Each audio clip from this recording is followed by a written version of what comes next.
హల్లెలూయా! దేవునికి స్తోత్రం. సృష్టికర్త అయిన యేసుప్రభు వారు పరిశుద్ధ గ్రంథం నుండి ఈరోజు మన కొరకు ఇస్తున్న వాగ్దానం అపోస్తలుడైన పౌలు కొరింథీయులకు రాసిన మొదటి పత్రిక మొదటి అధ్యాయం 9వ వచనం.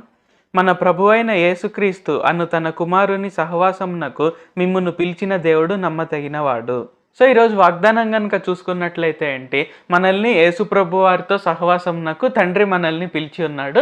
సో మనల్ని దేవుడు ఎలాగైతే పిలిచాడో ఆ దేవుడు నమ్మదగిన దేవుడు. కాబట్టి ఒక్కొక్కసారి ఏమవుతుంటుందంటే మనం ఈ శరీరంలో ఉన్నాం కాబట్టి మనం ఎంత పాపం చేయకూడదు, ఎంత తప్పు చేయకూడదు అనుకున్నప్పటికీ కూడా మనం యేసుప్రభు వారితో బాగా సహవాసం చేస్తున్నప్పటికీ కూడా ఒక్కొక్కసారి ఏమవుతుంటుందంటే మనం అనుకోకుండా ఏదైనా తప్పు కావచ్చు, అనుకోకుండా ఏదైనా పాపం కావచ్చు చేయొచ్చు. అయితే అప్పుడప్పుడు మనం ఏమనుకుంటుంటామంటే ఇంకా ఆ పాపం చేశాక సో మేబీ నేను బైబిల్ చదవలేనేమో, నేను ప్రార్థన చేయకూడదేమో, సో నేను ఆ పాపం చేసేసాను కదా, నేను దేవునితో సహవాసం చేయకూడదేమో అని మనం ఒక్కొక్కసారి అనుకుంటాం. అయితే యేసుప్రభు వారు ఏంటి, మనల్ని అవన్నీ పక్కన పెట్టేసి ఆయనతో ప్రతిరోజు సహవాసం చేయమంటున్నాడు. సో ఫర్ ఎగ్జాంపుల్ మనం గూగుల్ మ్యాప్స్లో కూడా తీసుకున్నప్పుడు ఏంటి, మనము డెస్టినేషన్ పెడతామన్నమాట. అంటే మన ఇంటి నుండి కావచ్చు, లేకుంటే మనం ఉండే చోటు నుండి వేరొక చోటుకు వెళ్ళేటప్పుడు రూట్లో మనం వెళ్తుంటాం. అయితే ఒక్కొక్కసారి ఏముంది, అక్కడ స్ట్రైట్ ఉన్నా కానీ మనం లెఫ్ట్ కానీ రైట్ కానీ తిరిగినప్పుడు ఏమవుతుంది,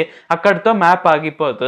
మళ్ళీ మనం ఎప్పుడైతే రైట్ లెఫ్ట్ వెళ్తామో అక్కడి నుండి మనం డెస్టినేషన్కి ఎలాగ వెళ్తుందో అది చూపిస్తుంది అనమాట. సో అదే విధంగా ఏంటి, మనం ఒక్కొక్కసారి యేసుప్రభు వారి మార్గం నుండి మనం తప్పిపోయి వేరే చోటకు వెళ్ళినప్పటికీ కూడా యేసుప్రభు వారు అక్కడ మనల్ని విడిచేయరు. ఎందుకంటే మనల్ని పిలిచిన దేవుడు నమ్మదగిన దేవుడు కాబట్టి, ఆయనతో సహవాసం చేయడానికి మనల్ని పిలిచిన దేవుడు నమ్మదగిన దేవుడు కాబట్టి మనం స్టిల్ ఆ మార్గం నుండి కూడా మనం ఎలాగ సక్సెస్ సాధించవచ్చు, ఎలాగ వాగ్దానం నెరవేర్చుకోవచ్చు అనేది యేసుప్రభు వారు తెలుపుతారు. కాబట్టి మనం అనవసరమైన చింతలన్నీ పక్కన పెట్టేసి మనం ప్రతిరోజు ఆయనతో సహవాసం చేసే విధంగా మనం అట్మాస్ఫియర్ క్రియేట్ చేసుకున్నట్లయితే మనల్ని పిలిచిన దేవుడు నమ్మదగిన దేవుడు కాబట్టి మిగిలినవన్నీ ఆయన చూసుకుంటారు. ప్రార్థించుకుందాం.